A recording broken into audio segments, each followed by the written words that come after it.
Hi everyone, പുതിയൊരു വീഡിയോയിലേക്ക് എല്ലാവർക്കും സ്വാഗതം. ഒരു പ്രശ്നങ്ങളും ഇല്ലാത്ത അല്ലെങ്കിൽ വില്ലനെ ഇല്ലാത്ത ഒരു സിനിമ നിങ്ങൾ കാണുന്നതായിട്ട് ആലോചിച്ച് നോക്കിയാൽ നിങ്ങൾക്ക് അത് എൻജോയ് ചെയ്യാൻ പറ്റുമോ? കാരണം എല്ലാ സിനിമകളും നമ്മളെ കൂട്ടിക്കൊണ്ട് പോകുന്നത് ചെറുതോ വലുതോ ആയുള്ള ഒരു പ്രശ്നങ്ങൾ കൂടിയാണ്. അതിലെ ലീഡ് കഥാപാത്രങ്ങൾ ആ പ്രശ്നം ലൈഫിൽ ആ പ്രശ്നങ്ങൾ ഫേസ് ചെയ്യുന്നു ആൻഡ് അത് സോൾവ് ചെയ്യുന്നു. അങ്ങനെയാണ് നമ്മൾ ആ സിനിമയുടെ എൻഡിലേക്ക് എത്തുന്നത് അല്ലെ. ഇതേപോലെ തന്നെയാണ് നമ്മുടെ ജീവിതത്തിലും പ്രശ്നങ്ങളാണ് നമ്മളെ മുന്നോട്ട് നയിക്കുന്നത് ആൻഡ് പ്രശ്നങ്ങളാണ് നമ്മളെ കൂടുതൽ സ്ട്രോങ് ആക്കുന്നത്.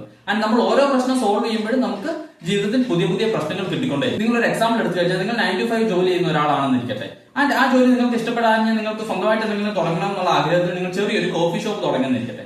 ആൻഡ് അതുകൊണ്ട് നിങ്ങളുടെ പ്രശ്നങ്ങളെല്ലാം തീരുമെന്നാണോ? അല്ല. അന്നേരം ജോലിയിൽ ഉണ്ടായിരുന്നതിനെക്കാട്ടിലും കൂടുതൽ പ്രശ്നങ്ങളാണ് നിങ്ങൾക്ക് ആ കോഫി ഷോപ്പ് നിങ്ങൾ തുടങ്ങുമ്പോൾ നിങ്ങളെ ഫേസ് ചെയ്യുന്നത് അല്ലേ. കാരണം നിങ്ങൾ അവിടെ എംപ്ലോയീസിനെ മാനേജ് ചെയ്യേണ്ടി വരും, കസ്റ്റമർ സാറ്റിസ്ഫാക്ഷൻ നോക്കേണ്ടി വരും, നിങ്ങൾ അവിടുത്തെ A to Z കാര്യങ്ങൾ നോക്കേണ്ടതായിട്ട് വരും, ആൻഡ് ഗവൺമെന്റിന്റെ സൈഡിൽ നിന്നുള്ള കാര്യങ്ങൾ ക്ലിയർ ആക്കേണ്ടി വരും. ആൻഡ് നിങ്ങൾക്ക് വർക്കിൽ ഉണ്ടായിരുന്നപ്പോൾ 9 to 5 വർക്ക് ചെയ്തപ്പോൾ ഉണ്ടായിരുന്ന ആ ഒരു ഫ്രീ ടൈം ഒരുപക്ഷെങ്കിൽ ഇങ്ങനെ നിങ്ങൾ സ്വന്തമായിട്ടൊരു കാര്യം തുടങ്ങുമ്പോൾ കിട്ടിക്കൊള്ളണമെന്നില്ല.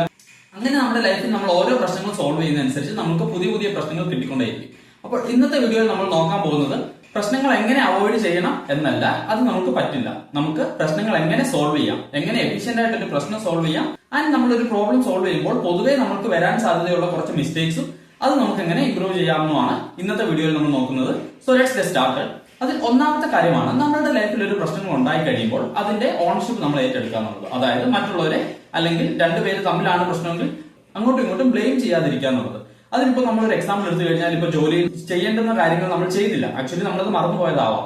അപ്പോൾ നമുക്ക് വേണമെങ്കിൽ മറ്റൊരാളോട് പറയാം, നിങ്ങൾ എന്നെ ഓർപ്പിച്ചില്ല, അതുകൊണ്ടാണ് ഞാനത് ചെയ്യാഞ്ഞത്, അല്ലെങ്കിൽ ഞാനത് ചെയ്തിരുന്നു, നിങ്ങളെ ഇൻഫോം ചെയ്യാൻ എന്നോട് പറഞ്ഞില്ല. അപ്പൊ അങ്ങനെ നമുക്ക് ഒരു പ്രശ്നം ഉണ്ടാകുമ്പോൾ നമുക്ക് വേണമെങ്കിൽ മറ്റൊരാളെ ബ്ലെയിം ചെയ്യാം. അല്ലെങ്കിൽ നമുക്ക് എന്ത് ചെയ്യാം, നമുക്ക് ആ ഒരു പ്രശ്നത്തിന്റെ ഓണർഷിപ്പ് എന്റെ സൈഡിൽ നിന്ന് വന്ന മിസ്റ്റേക്ക് ആണ്, ഞാനത് മറന്നുപോയി, അടുത്ത പ്രാവശ്യം ഞാനത് കറക്റ്റ് ചെയ്യാം. അപ്പൊ അങ്ങനെ ഒരു ഓണർഷിപ്പ് എടുത്ത് നമ്മൾ കുറ്റപ്പെടുത്താതെ നമ്മൾ അതിൽ ആ പ്രോബ്ലത്തിലോട്ട് ഇറങ്ങി കഴിയുമ്പോൾ തന്നെ നമുക്ക് കുറച്ചൊന്ന് കാമായിട്ട് അതിനെ ഡീൽ ചെയ്യാൻ പറ്റും. ആൻഡ് മറ്റൊരു കാര്യമുള്ളത്, നമ്മുടെ ലൈഫിൽ നമുക്ക് പ്രോബ്ലംസ് നമ്മൾ അതിൽ നിന്ന് ലേൺ ചെയ്യുന്നതും വരെ സെയിം പ്രോബ്ലംസ് നമുക്ക് കിട്ടിക്കൊണ്ടേയിരിക്കും. അതിനൊരു എക്സാമ്പിൾ പറഞ്ഞു കഴിഞ്ഞാൽ ഹെൽമെറ്റ് വെക്കാതെ നമ്മൾ വണ്ടി ഓടിച്ചു കഴിഞ്ഞാൽ നമുക്ക് ഫൈൻ കിട്ടും അല്ലെ. അതേസമയം ഒരു പ്രാവശ്യം നമുക്ക് ഫൈൻ കിട്ടി, അത് നമ്മൾ കാര്യമാക്കാണ്ട് അല്ലെങ്കിൽ അതിൽ നിന്ന് കാര്യമായിട്ടൊന്നും ലേൺ ചെയ്യാണ്ട് നമ്മൾ വീണ്ടും ഹെൽമെറ്റ് വെക്കാതെ വണ്ടി ഓടിച്ചുകൊണ്ടിരുന്നാൽ നമുക്ക് വീണ്ടും ഫൈൻ കിട്ടിക്കൊണ്ടേ. അണ്ടിൽ ആൻഡ് അൺലെസ് നമ്മൾ അതിൽ നിന്ന് പാഠം പഠിച്ചു മുന്നോട്ട് പോകുന്നതും വരെ ആ സെയിം സിറ്റുവേഷനിൽ ലൈഫ് നമ്മളെ കൊണ്ടിട്ടോണ്ടേയിരിക്കും. ആൻഡ് അതിപ്പോ നിങ്ങൾക്ക് ലൈഫിൽ എന്തെങ്കിലും പ്രശ്നം തുടരെ വരുന്നുണ്ടെങ്കിൽ നിങ്ങൾ നിങ്ങളോട് തന്നെ ചോദിക്കുക, നിങ്ങൾ അതിൽ നിന്ന് എന്തെങ്കിലും കാര്യം പഠിച്ചിട്ടുണ്ടായിരുന്നു. നിങ്ങൾ അത് മൈൻഡ് ആക്കിയിട്ടേ ഇല്ലെന്നുണ്ടെങ്കിൽ ഉറപ്പായിട്ടും ആ സെയിം പ്രോബ്ലം നിങ്ങളുടെ ലൈഫിൽ വന്നുകൊണ്ടേയിരിക്കും. അതാണ് ഒന്നാമത്തെ കാര്യം. അതിന്റെ കൂടെ തന്നെ ചേർത്ത് പറയേണ്ട ഒരു കാര്യമാണ് റെസ്പോൺസിബിലിറ്റി ഏറ്റെടുത്ത ആളുകളെ നിങ്ങൾ കുറ്റപ്പെടുത്താതിരിക്കുക എന്നുള്ളത്. നിങ്ങൾ ഇപ്പോൾ ചെറിയൊരു ടീം കൺസിഡർ ചെയ്യുക. അപ്പോൾ ആ ടീമിൽ അല്ലെങ്കിൽ ഇതിപ്പോ ഫാമിലിയിലായിക്കോട്ടെ അല്ലെങ്കിൽ ടീമിലായിക്കോട്ടെ അല്ലെങ്കിൽ എവിടെയെങ്കിലും ആയിക്കോട്ടെ, അപ്പോൾ ഒരു കാര്യം ഓർഗനൈസ് ചെയ്യണം. ഒരാൾ അതിന്റെ റെസ്പോൺസിബിലിറ്റി ഏറ്റെടുത്തു അതിന്റെ മുന്നിൽ നിന്ന് കാര്യങ്ങൾ നടത്തുകയാണ്. അപ്പോൾ ആൾക്കൊരു മിസ്റ്റേക്ക് വന്നപ്പോൾ എല്ലാവരും കൂടെ ആളെ കുറ്റപ്പെടുത്താതെ ഞാൻ അന്നേ പറഞ്ഞതാണ് ഇയാളെ ഏൽപ്പിച്ചു കഴിഞ്ഞാൽ കാര്യം ശരിയാവില്ല, ഇപ്പൊ എങ്ങനെ ആയി എന്നൊക്കെ ഉള്ള രീതിയിൽ ആളെ കുറ്റപ്പെടുത്താതെ നമ്മൾ ആളെ സപ്പോർട്ട് ചെയ്യാണ് വേണ്ടത്. കാരണം ആള് റെസ്പോൺസിബിലിറ്റി എടുക്കാൻ വേണ്ടി മുന്നോട്ട് വന്നതാണ്. നമ്മൾക്കും അതേ ചാൻസ് ഉണ്ടായിരുന്നു. നമുക്ക് മുന്നോട്ട് ഇറങ്ങി ആ റെസ്പോൺസിബിലിറ്റി ഏറ്റെടുത്ത് ആളെക്കാട്ടിലും ഭംഗിയായിട്ട് ചെയ്യാൻ നമുക്ക് അറിയാവുന്നുണ്ടായിരുന്നെങ്കിൽ നമുക്ക് ചെയ്ത് കാണിക്കാമായിരുന്നു. പക്ഷെ അത് നമ്മൾ ചെയ്യാണ്ട് നമ്മളാണെങ്കിൽ ഏറ്റെടുത്ത ആൾക്കൊരു മിസ്റ്റേക്ക് വരുമ്പോൾ കുറ്റപ്പെടുത്താതിരിക്കുക. ഒന്നാമത്തെ കാര്യം തമ്മിൽ കുറ്റപ്പെടുത്താതിരിക്കുക. രണ്ട്, ഏതെങ്കിലും റെസ്പോൺസിബിലിറ്റി ഏറ്റെടുത്ത ആളുണ്ടെങ്കിൽ ആൾക്കൊരു മിസ്റ്റേക്ക് വന്നാൽ ആളുടെ കൂടെ നിൽക്കുക, ആളെ കുറ്റപ്പെടുത്താതിരിക്കുക. ആൻഡ് ഇതിൽ നിന്നൊക്കെ നിങ്ങൾ പാഠം പഠിക്കുന്നുണ്ടെന്ന് എൻഷുർ ചെയ്യുക. അതാണ് ഒരു കാര്യം.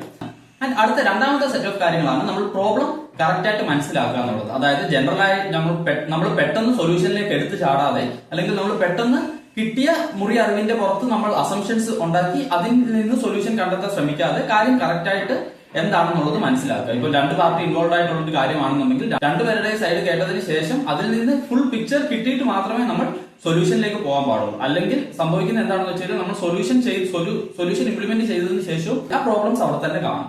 അപ്പോൾ അതുകൊണ്ടാണ് പെട്ടെന്ന് സൊല്യൂഷൻ കാണാൻ വേണ്ടിയിട്ടുള്ളൊരു ത്വരയുടെ പുറത്ത് അതിലേക്ക് എടുത്തു ചാടി പെട്ടെന്ന് സൊല്യൂഷൻ കാണാതെ ആ പ്രോബ്ലത്തിനെ കറക്റ്റ് ആയിട്ട് മനസ്സിലാക്കിയതിന് ശേഷം നമ്മൾ സൊല്യൂഷനിലേക്ക് പോകാന്നുള്ളത്.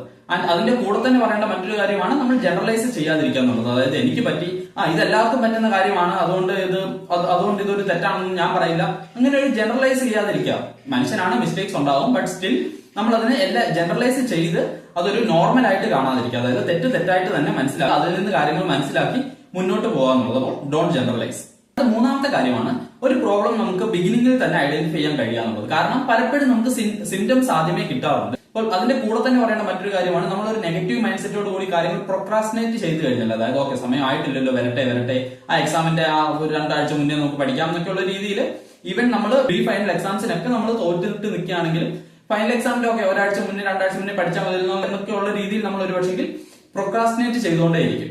ബട്ട് അന്നേരം ചെറിയൊരു അസുഖം വന്നാൽ മതി നമ്മുടെ ആ ഒരു വർഷം തന്നെ പോയി കിട്ടാൻ, അല്ലെ? ഇങ്ങനെയൊക്കെയുള്ള ഒരു നെഗറ്റീവ് മൈൻഡ് സെറ്റും പ്രൊക്രാസ്റ്റിനേഷൻ ഒക്കെ നമ്മളെ ഈ പ്രോബ്ലംസിനെ കൂടുതൽ വശമാക്കുന്ന കാര്യങ്ങളാണ്. അപ്പൊ അതാണ് മൂന്നാമത്തെ കാര്യം. പ്രോബ്ലംസ് നേരത്തെ ഐഡന്റിഫൈ ചെയ്യുക ആൻഡ് അത് സോൾവ് ചെയ്യാനുള്ള കറക്റ്റീവ് ആക്ഷൻസ് എടുക്കുക എന്നുള്ളത്. ആൻഡ് നാലാമത്തെ കാര്യമാണ് ഞാൻ ഇത് ഒറ്റയ്ക്ക് ഫേസ് ചെയ്തോളാം എന്നുള്ളൊരു മെന്റാലിറ്റി. അപ്പൊ നിങ്ങളൊരു സാധാരണ ആളാണെന്നുണ്ടെങ്കിൽ ലീഗലായിട്ടുള്ള A to Z കാര്യങ്ങൾ നിങ്ങൾക്ക് അറിഞ്ഞോളണമെന്നില്ല. അല്ലെങ്കിൽ ഇതേ കാര്യം ഇതിനു മുന്നേ ചെയ്ത ആളുകൾക്ക് ഇതിനെക്കാട്ടിലും ബെറ്റർ അഭിപ്രായങ്ങൾ ഉണ്ടാവും, അല്ലെങ്കിൽ പല പെർസ്പെക്ടീവ്സ് ഉണ്ടാവും.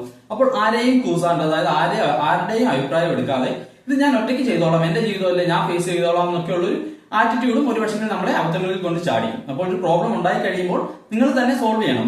മറ്റൊരാൾ അത് സോൾവ് ചെയ്ത് തരണം എന്നല്ല ഞാൻ പറഞ്ഞത്. പകരം മറ്റുള്ളവരുടെ ഡിഫറെന്റ് പെർസ്പെക്ടീവ്സ് നിങ്ങൾക്ക് ചോദിക്കാവുന്നതാണ്. അതിൽ പ്രത്യേകം നിങ്ങൾ ശ്രദ്ധിക്കേണ്ടുന്ന ഒരു കാര്യം, നിങ്ങൾ പെർസ്പെക്ടീവ് ചോദിക്കുമ്പോൾ അതിനൊരു അഭിപ്രായം പറയാൻ കേപ്പബിൾ ആയിട്ടുള്ള ഒരാളുടെ അടുക്കലേ ചോദിക്കാവുള്ളൂ. ഫോർ എക്സാമ്പിൾ, +2 കഴിഞ്ഞിട്ട് നിങ്ങൾക്കിപ്പോ ബിടെക് ഇലക്ട്രോണിക്സ് അല്ലെങ്കിൽ ബയോടെക്നോളജിക്ക് പോകണം എന്ന് ആഗ്രഹമുള്ള ഒരാളാണെന്നിരിക്കട്ടെ, അത് പഠിച്ചുകൊണ്ടിരിക്കുന്ന ഒരു സ്റ്റുഡന്റിനോടോ അല്ലെങ്കിൽ അത് പഠിച്ചിറങ്ങി കഴിഞ്ഞ് വർക്ക് ചെയ്യുന്ന ഒരാളോടോ നിങ്ങൾക്ക് ഉറപ്പായിട്ടും അഭിപ്രായം ചോദിക്കാവുന്നതാണ്. അല്ലാതെ നിങ്ങൾ റാൻഡമായിട്ടുള്ള റിലേറ്റീവ്സിനോടോ അല്ലെങ്കിൽ എന്താ പറയാ നാട്ടിലുള്ള വേറെ ആരോടെങ്കിലും ഒക്കെ ചോദിച്ചു കഴിയുമ്പോൾ എല്ലാവർക്കും അഭിപ്രായങ്ങളുണ്ടാവും. അതായത് നിങ്ങൾ എന്ത് പറഞ്ഞാലും അതിന്റെ പുറത്ത് അഭിപ്രായം പറയാൻ എപ്പോഴും ആളുകളുണ്ടാവും. അപ്പോൾ ഈ അഭിപ്രായം എവിടെ നിന്ന് വരുന്നു ആൻഡ് അത് എത്രത്തോളം വാല്യുബിൾ ആയിട്ടുള്ളതാണ് എന്നതാണ് നിങ്ങൾ അതിൽ ശ്രദ്ധിക്കേണ്ടത്. അപ്പോൾ മറ്റുള്ളവരുടെ പെർസ്പെക്ടീവ്സ് ചോദിക്കുമ്പോൾ നിങ്ങൾ ലൈഫിൽ ഒരു പ്രോബ്ലംസ് അല്ലെങ്കിൽ കൺഫ്യൂഷൻ ഉണ്ടായിരിക്കുമ്പോൾ മറ്റുള്ളവരുടെ പെർസ്പെക്ടീവ് ചോദിക്കുമ്പോൾ അത് എവിടെ നിന്ന് ചോദിക്കുന്നു, ആരോട് ചോദിക്കുന്നു എന്നുള്ള കാര്യത്തിൽ നിങ്ങൾ വളരെയധികം ശ്രദ്ധിക്കണം.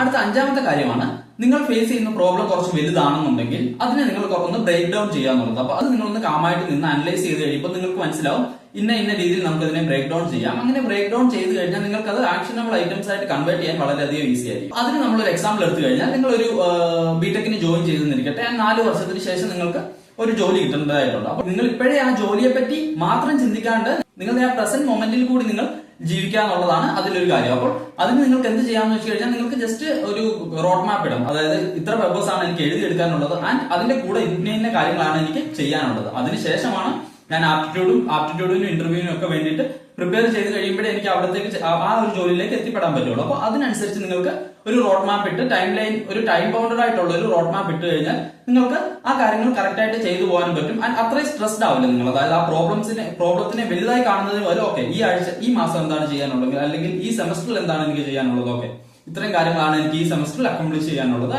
നിങ്ങൾ അത് അച്ചീവ് ചെയ്ത് കഴിയുമ്പോൾ അങ്ങനെ ഓട്ടോമാറ്റിക്കലി നിങ്ങൾ പയ്യെ ആ ഗോളിലേക്ക് തന്നെ ചെല്ലുന്നതാണ്. അറ്റ് ദ സെയിം ടൈം നിങ്ങൾക്ക് ആ പ്രസന്റ് മൊമെന്റ് എൻജോയ് ചെയ്യാനും പറ്റും. അതായത് കോളേജിലെ എക്സ്ട്രാ കരിക്കുലർ ആക്ടിവിറ്റീസും മറ്റു കാര്യങ്ങളിലൊക്കെ നിങ്ങൾക്ക് ശ്രദ്ധിക്കാനും പറ്റും.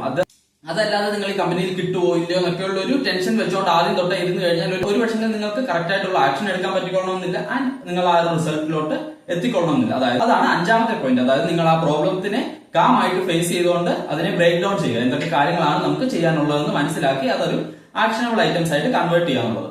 ആൻഡ് അടുത്ത 6ാമത്തെ കാര്യമാണ് വാട്ട് ഇഫ് അനാലിസിസ് ചെയ്യാതിരിക്കുക എന്നുള്ളത്. അതായത് ഒരു പ്രോബ്ലം ഉണ്ടായി കഴിഞ്ഞാൽ നിങ്ങൾ ജസ്റ്റ് വാട്ട് ഇഫ് അങ്ങനെ സംഭവിച്ചാൽ, വാട്ട് ഇഫ് ഇങ്ങനെ സംഭവിച്ചാൽ, നിങ്ങൾ അങ്ങനെ ചെയ്തു കഴിഞ്ഞാൽ നിങ്ങളുടെ ടെൻഷൻ കൂടുകയും ആൻഡ് ഉള്ള സമാധാനം കൂടെ നഷ്ടപ്പെടുകയും ചെയ്യും. അതുകൊണ്ട് തന്നെ നിങ്ങൾ വാട്ട് ഇഫ് അനാലിസിസ് ചെയ്യാതെ what is the problem and what is the solution I can implement, അത് മാത്രമേ നിങ്ങളുടെ ചിന്തയിൽ ഉണ്ടാവാൻ പാടുള്ളൂ. വാട്ട് ഇഫ് അനാലിസിസ് നമ്മൾ ചെയ്യാൻ നിന്ന് കഴിഞ്ഞാൽ നമുക്ക് n നമ്പർ ഓഫ് കാരണങ്ങൾ കിട്ടും. അത് നമ്മളെ കൂടുതൽ സ്ട്രെസ്ഡ് ആക്കിയുള്ളൂ, അല്ലെ? അപ്പൊ നമുക്ക് അതിനൊരു എക്സാമ്പിൾ എടുത്തു കഴിഞ്ഞാൽ, നിങ്ങൾക്ക് പെട്ടെന്ന് ഒരു രോഗം വന്നിട്ട് എക്സാമിന് കറക്റ്റ് ആയിട്ട് പ്രിപ്പയർ ചെയ്യാൻ പറ്റിയില്ല എന്നിരിക്കട്ടെ.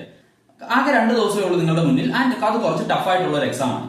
അപ്പോൾ നിങ്ങൾ വാട്ട് ഇഫ് അനാലിസിസ് ചെയ്യാൻ നിന്ന് കഴിഞ്ഞാൽ, what if I fail the exam, what if I get tough questions, അങ്ങനെ നിങ്ങൾ വാട്ട് ഇഫ് അനാലിസിസ് ചെയ്യാൻ നിന്ന് കഴിഞ്ഞാൽ കുറെ അധികം നിങ്ങൾക്ക് കാരണങ്ങൾ കിട്ടും. ഒരു കാര്യം നിങ്ങൾ ഫോക്കസ് ചെയ്ത് കഴിഞ്ഞാൽ, what is the problem, I was having A health issue and I have only 2 days in front of me. അപ്പോൾ നിങ്ങൾക്ക് ആ 2 ദിവസം എന്തൊക്കെ കാര്യങ്ങൾ ചെയ്യണം എന്നുള്ളത് നിങ്ങൾക്ക് കറക്റ്റ് ആയിട്ടൊന്ന് പ്ലാൻ ചെയ്യാം. അതായത് നിങ്ങൾക്ക് പ്രീവിയസ് ഇയർ ക്വസ്റ്റ്യൻസ് എടുത്ത് നോക്കാം, അല്ലെങ്കിൽ ഓൾറെഡി പഠിക്കുന്ന ആരോടെങ്കിലും ചോദിച്ചിട്ട് ഇമ്പോർട്ടന്റ് ടോപ്പിക്സ് എന്ന് പറഞ്ഞു തരുമോ, ഇതുപോലൊരു പ്രശ്നം ഉണ്ടായിരുന്നു എനിക്ക്, ആൻഡ് അത് മാത്രം നിങ്ങൾക്ക് ഫോക്കസ് ചെയ്യാം. ഇപ്പോൾ ടോട്ടൽ ഒരു 5 ചാപ്റ്റേഴ്സ് ഉണ്ടെങ്കിൽ അറ്റ്ലീസ്റ്റ് നിങ്ങൾക്കൊരു 2 എണ്ണം അല്ലെങ്കിൽ ഒരു 3 എണ്ണം ഒക്കെ നിങ്ങൾക്ക് ഇമ്പോർട്ടന്റ് ആയിട്ടുള്ള, അതായത് കൂടുതൽ വെയിറ്റേജ് വരുന്ന 2 എണ്ണം 3 എണ്ണം നിങ്ങൾക്ക് ആ 2 ദിവസം കൊണ്ട് കവർ ചെയ്യാൻ പറ്റും. അപ്പോൾ നിങ്ങൾ കുറച്ചധികം എഫേർട്ട് ഇടണം എന്നുള്ളത് ശരി തന്നെയാണ്. അപ്പോൾ അങ്ങനെ കവർ ചെയ്ത് കഴിഞ്ഞാൽ നിങ്ങൾക്ക് ഉറപ്പായിട്ടും ആ ഒരു എക്സാം ജയിക്കാൻ പറ്റും. അപ്പോൾ നിങ്ങൾ ഈ വാട്ട് ഇഫ് അനാലിസിസ് ചെയ്യുന്നതിന് പകരം what is the problem and what is the best solution I can implement.